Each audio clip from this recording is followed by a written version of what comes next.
Et c'était notre reportage du soir présenté par Jules Abricot et Caramel. Quentin, j'imagine que ça te fait quelque chose de revoir ces images quasiment un an après. Ah bah c'est sûr que ça fait super plaisir de voir ces images. Faut savoir que c'est de là que tout a commencé. C'est grâce à ce reportage qu'on a réussi à renflouer les caisses. Faut pas l'oublier, ça. Alors moi j'aurais juste une dernière question, Quentin, je me permets. Le public s'est ému de votre histoire. Vous avez vendu les droits de ce reportage et finalement l'argent a réussi à sauver les studios Harpy de la faillite. Alors pourquoi après ce succès ne pas avoir aidé Mélanie Van Diemel à sortir des prisons? Elle est tout de même la première à vous avoir fait confiance dans tout ça, non? Vous lui plantez un couteau dans le dos et ça vous fait rien. Bah d'avoir revendu les droits, ça m'a juste permis de tourner le film que j'ai toujours voulu tourner, Le Stoner, qui sort ce soir sur TV tout seul. Alors si j'avais libéré Mélanie, voilà, j'aurais pas publié le film. En plus, je me serais fait gicler du studio à gros coups de pied au cul. Non, elle est bien là-bas. Alors attention, je suis pas dégueulasse, je vais quand même la créditer en tant que remerciements spéciaux, voilà, dans le générique. Si j'y pense, en tout cas, j'y vois pas l'inconvénient. Je rappelle que ton film, Quentin, il sort ce soir en direct sur notre chaîne, juste après cette émission. On en visionnera la bande-annonce tout à l'heure. En attendant, il est maintenant l'heure de retrouver Lucien Bramard, notre reporter de l'extrême, qui apparemment a réussi à survivre à l'éruption du volcan d'Harpy. Personne n'aurait parié là-dessus. En tout cas, il est toujours en vie et ça se passe sur une des autoroutes d'Harpy. Je vous propose de l'écouter. Alors oui, comme vous pouvez le constater, je viens tout juste d'arriver au niveau du cratère causé par le tir extraterrestre, car je le rappelle pour ceux qui l'auraient oublié, cela fait déjà plusieurs jours que des aliens stationnent au-dessus de la ville et ils nous auraient demandé de leur livrer pacifiquement tout notre zboob. Pourtant, cela fait déjà plus d'une heure maintenant que les aliens ont affirmé par message télévisé qu'apparemment un être humain, dont nous ignorons encore totalement l'identité, aurait tué l'un de leurs congénères, ce qui a bien évidemment engendré des représailles de la part des extraterrestres. De son côté, le gouvernement d'Harpy n'a toujours pas statué sur le fait qu'il s'agissait d'un missile ou d'un rayon laser qui aurait été tiré sur la population.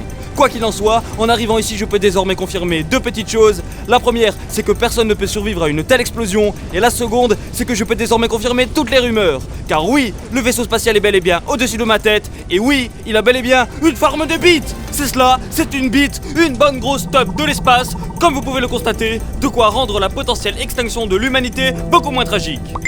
Oh mon dieu, c'est absolument incroyable ce qu'il se passe en direct sous vos yeux sur TV tout seul. Je viens tout juste de recevoir un tweet de Chong. Apparemment, l'ambassadeur alien qui tourne dans des films de boules intergalactiques serait prêt à négocier l'une de ses vidéos. On espère désormais que le gouvernement d'Harpy soit réceptif à ces revendications.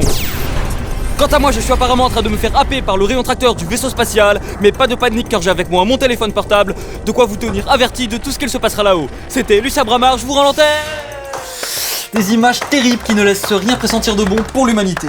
En tout cas Lucien, merci à toi d'être toujours là au cœur de l'actualité, et nous on n'a plus qu'à attendre ce soir l'allocution du président de la République, monsieur Nispé Sanwalpé. En attendant sur le plateau, on va passer tout de suite à notre quatrième et dernière rubrique, et c'est présenté par Et mon livre. Et pour terminer en bref, appel d'offres de la part d'une délégation de révolutionnaires vénézuéliens qui serait à la recherche d'un entrepreneur local afin d'acquérir un maximum d'armes et de munitions. Avis aux intéressés. Justement, en parlant d'armes, direction la frontière espagnole où l'un de nos compatriotes d'Harpy a déclenché une fusillade mortelle entre lui-même et les troupes d'Interpol. Plus de morts que de mal. Et pour terminer, l'information importante de la journée, nous venons tout juste de recevoir une alerte comme quoi Chong, l'alien qui tourne dans des films de boules intergalactiques, est prêt à nous livrer l'un de ses films. Les autorités sont actuellement en train de tout faire pour que nous puissions en récupérer une copie.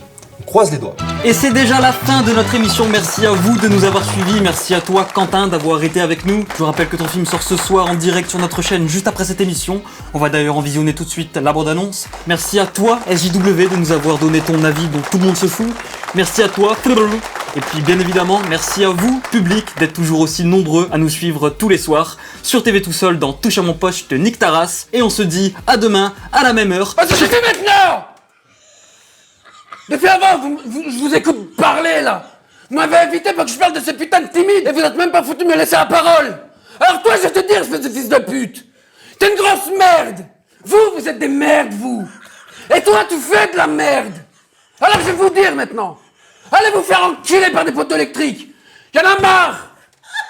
Vous allez m'écouter maintenant. Bande de cons, va. PD. Mortel, toujours un plaisir de t'avoir sur le plateau Halloween. Quant à nous, on se dit à demain dans Touche à mon poche, je te nique ta race. Et il me reste plus qu'à vous souhaiter une bonne soirée sur TV tout seul. Jingle.